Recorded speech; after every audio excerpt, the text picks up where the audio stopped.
লাউ এবং গোস্ত নবীজি কেন একসাথে খেতেন?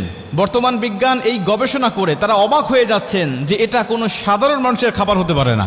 কারণ কোনো সাধারণ মানুষের পক্ষে জানা সম্ভবই নয় যে এই খাবারের মধ্যে এত উপকার রয়েছে। এখন তো কোরবানির সময় চলছে, আমাদের প্রায় প্রতিটা ঘরেই কিন্তু কম বেশি গোস্ত রয়েছে। তাই আপনি ইচ্ছা করেই আপনি কিন্তু এই সুন্নতি খাবারটা তৈরি করে খেতে পারেন। একদিকে একটা সুন্নত আদায় হবে, অন্যদিকে আপনার শরীরের মধ্যে যে উপকারটা ঢুকবে আপনি অবাক হয়ে যাবেন বর্তমান বিজ্ঞানের সম্বন্ধে কি বলছে। নবীজি সাল্লাল্লাহু আলাইহি ওয়াসাল্লাম তার খাবারের পছন্দের তালিকায় যত খাবার ছিল তার মধ্যে অন্যতম হলো লাউ।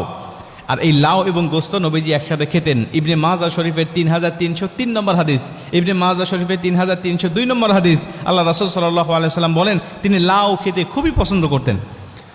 ইবনে মাজা শরীফের 3303 নম্বর হাদিসের মধ্যে আসছে, আনাস রাদিয়াল্লাহু তাআলা আনহুকে তার মা উম্মে সুলাইম এক টুকরি খেজুর দিলেন, কাঁচা খেজুর, বলছে এটা নবীজির দরবারে নিয়ে চলে যাও, নবীজিকে এটা হাদিয়া হিসাবে দিয়ে আসো। আনাস রাদিয়াল্লাহু তাআলা আনহু মাথার উপরে টুকরিটা নিয়ে চলে আসলেন, ঝুড়িটা নিয়ে আসলেন রাসূলকে দেওয়ার জন্য। এসে দেখে নবীজি সাল্লাল্লাহু আলাইহি ওয়াসাল্লাম বাসায় নেই।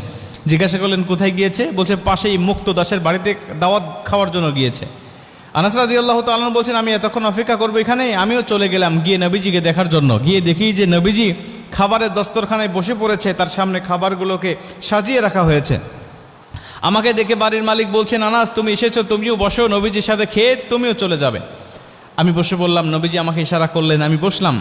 নবীজিকে দেখলাম যে তার সামনে খাবারগুলো সাজানো হয়েছে, তার খাবারের তালিকায় অন্যতম একটি খাবার রয়েছে, সেটা হলো লাউ এবং গোস্ত একসাথে রান্না করা।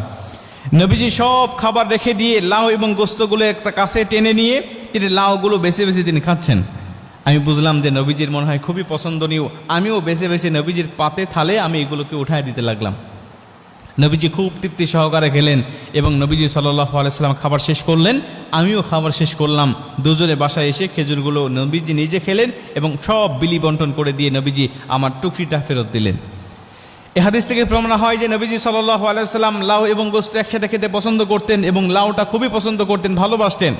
বর্তমান বিজ্ঞান বলছেন নবীজির তো জানার কথা ছিল না যে লাউয়ের মধ্যে এত উপকার রয়েছে, কারণ এগুলো জানার জন্য আমরা অনেক গবেষণা করেছি, অনেক যন্ত্রপাতির ব্যবহার করেছি, তথ্য প্রযুক্তির প্রয়োজন হয়েছে। নবীর জামানায় কিছু ছিল না, নবী জানলো কেমন করে? তিনি বলছেন যে লাউ এবং গোস্ত একসাথে খেলে কি হয়। বিজ্ঞান বলছে যে গোস্তের মধ্যে অনেক ক্ষতিকর কোলেস্টেরল রয়েছে যা মানব দেহের জন্য অনেক ক্ষতি করে থাকে। আর নবীজিও বলেছেন তোমরা গোস্ত কম খাও আর দুধ বেশি খাও, কেন দুধের মধ্যে রয়েছে শেফা আর গোস্তের মধ্যে রয়েছে রোগ। নবীজির হাদিস দ্বারা এটা প্রমাণিত। আর বিজ্ঞানও প্রমাণ করেছে হ্যাঁ গোস্তের মধ্যে রোগ রয়েছে, এটা যত কম খাওয়া যায় তত ভালো, দুধ যত বেশি খাওয়া যায় তত ভালো, এটা মানব শরীরের জন্য উপকার। বিজ্ঞান বলছে যে এই গোস্তের মধ্যে এই ক্ষতিকর কোলেস্টেরলটাকে নষ্ট করে দেওয়ার জন্য যদি কোনো মানুষ এর সাথে লাউ মিক্স করে, লাউ